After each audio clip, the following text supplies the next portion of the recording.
말씀이 있겠습니다. 네, 다 수고하십니다.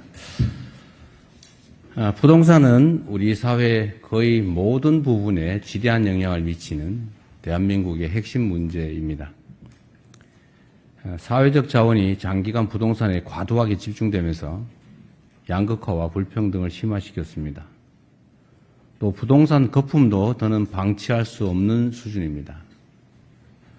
우리 국민 여러분께서 다 아시는 것처럼 이 대한민국의 부동산 가격이 전 세계적으로 매우 높을 뿐만 아니라 지금 이런 상황이 계속 지속되면 어떤 특정 국가처럼 소위 잃어버린 20년, 잃어버린 30년 이런 현상이 우리 앞에 도래할 수도 있습니다. 국민의 삶을 위협하는 또 국가의 미래를 위협하는 시한폭탄 같은 부동산 문제 해결에 가용한 수단과 역량을 집중 투입해야 합니다. 사실상 전 국민이 부동산과 직접적인 또는 간접적인 이해관계를 가지고 있는 만큼 시장 상황과 국민의 눈높이를 정교하게 반영하는 노력이 필요합니다. 이를 바탕으로 공급, 또 세제, 금융정책 전반을 치밀하게 다듬어서 시장을 정상화하고 또 주거 안정과 주거 사다리의 체계적인 구축을 우직하게 추진해야 되겠습니다. 특히 파격적이고 속도감 있는 공급, 또 공정하고 합리적인 조세체제, 세밀하고 두터운 금융정책의 유기적인 조합이 무엇보다 필수적입니다. 이 가운데 공급정책이 지금 특히 문제가 되고 있습니다. 우리 국민 여러분께서 아시는 것처럼 22년 그때부터 지금까지 공급 절벽입니다. 인허가도 매우 축소됐고 착공도 매우 많이 줄어들어서 불가피하게 일종의 공급 절벽이 발생했기 때문에 이를 메우기 위한 특단의 노력이 필요합니다. 공급 정책의 경우에는 현실적인 제약 요소도 많습니다. 또 소요 기간도 길어서 더욱 특별한 각오를 가지고 전방위적인 공급 총력전에 나서야 됩니다. 각종 인허가 절차를 최대한 단축하고 또 택지도 기존 규제에 얽매이지 말고 필요하면 법과 제도를 고쳐서라도 파격적으로 확보해서 공급에 나서야 되겠습니다. 아울러 정책 발표 후에도 국민의 의견을 충실히 반영해서 정책의 완성도를 한층 더 높여야 합니다.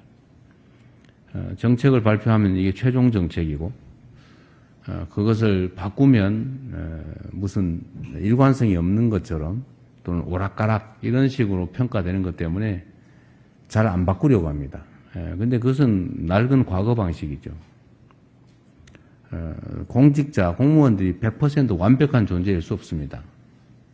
최선을 다해서 정책 안을 만들 때 그 안을 국민들께 또는 정치권에 제시하고 이런저런 좋은 제안 또는 수정안들이 제시되면 그걸 합리적으로 검토하고 또 투명하게 토론하고 수렴해서 더 나은, 더 완벽한 정책을 만들어가는 것입니다. 그게 정상적인 정책 결정 과정이죠. 그 과정 자체를 애초에 나온 안이 바뀌었다 또는 합리적인 안을 수용해서 수정했다고 해서 정책의 일관성이 없다고 한다든지 또 오락가락이라든지 이렇게 표현하거나 또는 그렇게 생각하는 것은 안 했으면 좋겠습니다. 이런 걸 가지고 뭐 누더기를 만들었다 뭐 이런 식의 표현들을 하기도 하는데 어쨌든 이런 거에 굳이 너무 구애되지 말고 과감하게 국민들 또 전문가들 또는 야당 또 정치권의 의견을 수렴해 나갔으면 좋겠습니다. 그래서 국민의 실제 삶에 맞도록 또 더욱 실질적인 또 실용적인 대책을 짜임새 있게 만들고 완성해 나갔으면 합니다. 그리고 최근에 자꾸 문제되고 있는 결혼 페널티라고 하는 결혼하니까 오히려 홀몸일 때보다 불이익해지더라. 홀몸일 때는 남녀 따로따로 기회를 가졌는데 합치니까 줄어들더라. 이런 것은 불합리하죠. 이런 것도 각 영역에 있는 잘못된 점들을 다 찾아내서 불공정하다는 생각이 들지 않게 만들어주면 좋겠습니다.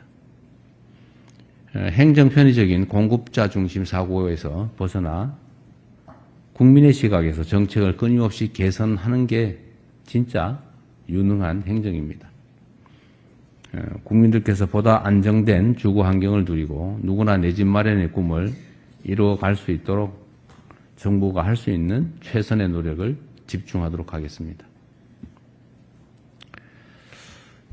우리 군의 전장 환경이 인공지능과 드론, 로봇을 중심으로 급변하고 있습니다. 방대한 정보를 실시간으로 분석하고 또 첨단 무기들이 대거 투입되는 미래전에 대비하려면 국방체계를 기술과 첨단 장비 중심으로 재편하는 전략이 필수적입니다. 특히 지속적인 저출생 때문에 현재 같은 인력 중심의 보병 중심의 비효율적인 군 구조를 유지하는 것은 가능하지도 않고 또 바람직하지도 않습니다. 선택적 모병제를 도입해서 우리 군을 첨단 장비와 기술 중심의 스마트 정예 강군으로 탈바꿈시키려는 국방개혁을 빠르고 빈틈없이 추진해야 합니다.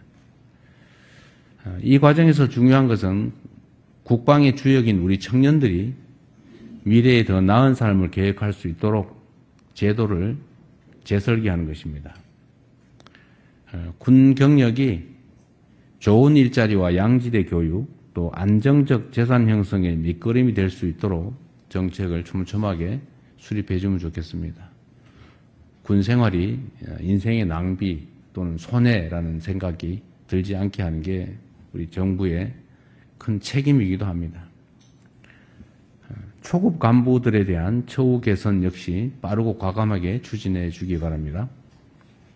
결국 국방도 사람이 하는 것입니다. 청년들이 군 복무를 보람있게 생각하고 또 군이 청년들의 사회 진출을 든든하게 뒷받침해 줄 때 진짜 강한 군대가 만들어집니다. 이에 필요한 재정적인 또 제도적인 지원 정책을 최선을 다해 발굴하고 또 조속히 시행해 주기 바랍니다. 최근 몇 년 동안에 스토킹, 교제폭력, 가정폭력 등 관계성 범죄 신고 사례가 계속 늘어나고 있습니다. 지난해에도 관련 피해 신고가 전년보다 23%나 급증했다고 합니다. 불법 창력물, 또 딥페이크 범죄 같은 디지털 성범죄의 경우에는 지난 5월 범정부 합동대응단 출범과 위장수사 제도 확대 등을 통해서 검거자가 대폭 늘어난 성과가 있기는 했습니다. 그렇긴 한데 사건 발생 자체는 지속적으로 증가하는 추세입니다. 이들 범죄 피해자의 경우에는 대부분 여성과 청소년 등 사회적 약자이기 때문에 피해자 지원 그리고 보호, 피해 회복 조치에 더 각별한 관심을 기울여야 합니다. 특히 이 같은 범죄의 특성상 초동 조치를 신속하고 과감하게 취해야 추가 피해를 막고 또 피해자 권리 회복도 빠르게 이루어질 수 있습니다. 관계기관들은 신고 단계부터 피해자 중심, 피해자 우선이라는 관점에서 필요한 모든 조치를 과하다 싶을 정도로 집행해 주기 바랍니다. 수사권과 기소권 분리 과정에서 여성과 청소년 대상 범죄 대응에 작은 빈틈도 생기지 않도록 관계부처가 제도 보완을 제대로 할 수 있도록 해 주십시오. 그리고 아울러 조만간 발표할 불법 사이트 통합 대응